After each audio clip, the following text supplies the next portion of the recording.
nang nagiging malinaw kung sino ang mga kupunang aabante sa semifinals mula sa quarterfinals ng UNTV Cup Executive Face-Off 2025. Sa first game ng triple header match nitong Miyerkules, September 10 sa Amoranto Arena sa Quezon City, nagtuos ang undefeated na AFP Cavaliers at GSIS Furies na nasa third spot. First quarter pa lang, ilang fast break na ang naipasok ng AFP Cavaliers mula sa mga pasa ni Commander Paul Carbajal. 7 turnover at 4 na field goal naman ang nagawa ng GSIS Furies, dahilan para maaga silang matambakan ng AFP Cavaliers sa pagtatapos ng first quarter sa score na 9-26. Sa second quarter, nagpatuloy pa ang pagputok ng AFP Cavaliers kung saan naitala ang biggest lead na 27 points. Habang sa third quarter naman, naitala ang biggest lead na 39 points sa kabuuan ng laro. Sa last quarter, hindi na talaga umubra ang diskarte ng GSIS Furies na nag-commit ng mas maraming turnover habang lahat ng 11 players ng AFP Cavaliers ay nakapag-ambag ng puntos. Final score, 57-86. Lamang ng 29 points ang AFP Cavaliers. Best player of the game si Commander Paul Carbajal na nagtala ng 22 points, 7 rebounds, 2 assists, 6 steals at 3 blocks. Nagkataon lang na maganda yung execution namin ng plays and at the same time parang minamalas din sila sa opensa. So, yun nakikita ko. Hindi naman sa na-intimidate sila. Makikita nyo naman talagang laban din talaga. Malakas din yung kalaban namin. Yun lang, siguro hindi lang pumapasok yung mga plays nila na ginagawa.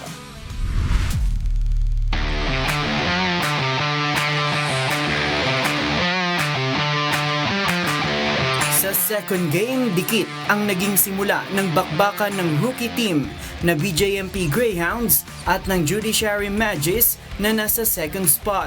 Sa simula pa lang ng bakbakan, una pang nakakuha ng advantage ang Judiciary Magis matapos ang first 10 minute of action, 16-18.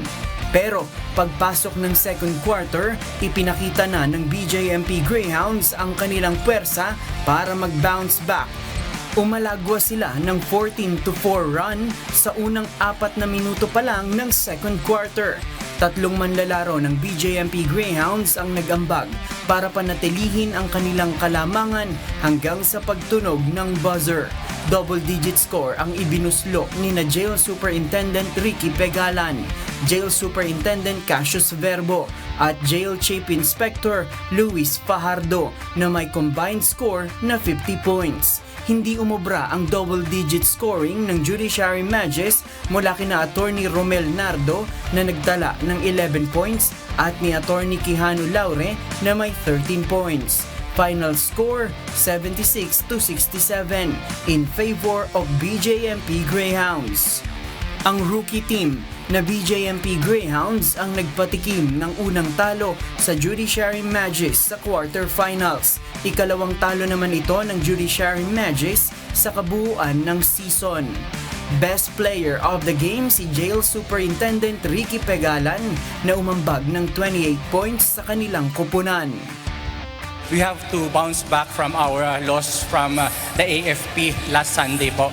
Kaya talagang sabi namin, if we want to proceed to the next stage, which is the semifinals, it's a must-to wins yung dalawang remaining games po namin, including this one.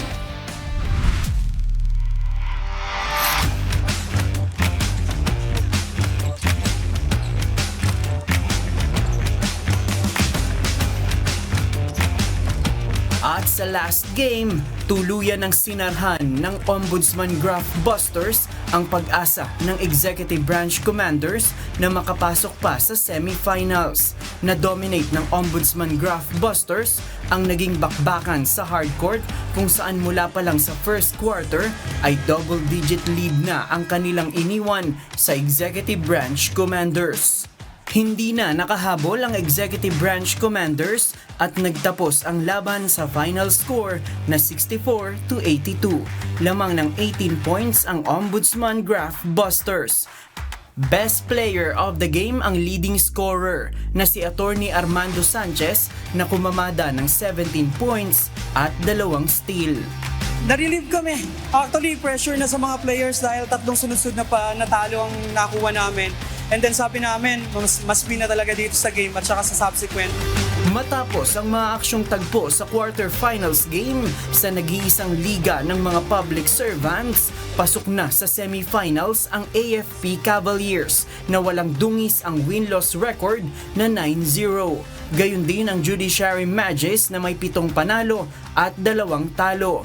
Umangat sa 3rd spot ang Ombudsman Graphbusters habang nananatili sa 4th spot ang BJMP Greyhounds na kapwa mayroong 6-3 win-loss record. Nasa 5th spot na ang GSIS Furies mula sa 3rd spot.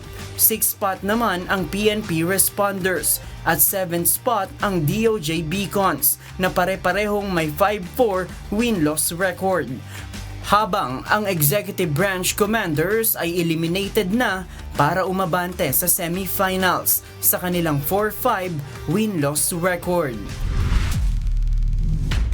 Nakatakda ang second to the last sets of games sa susunod na linggo, September 14 sa Paco Arena sa Maynila.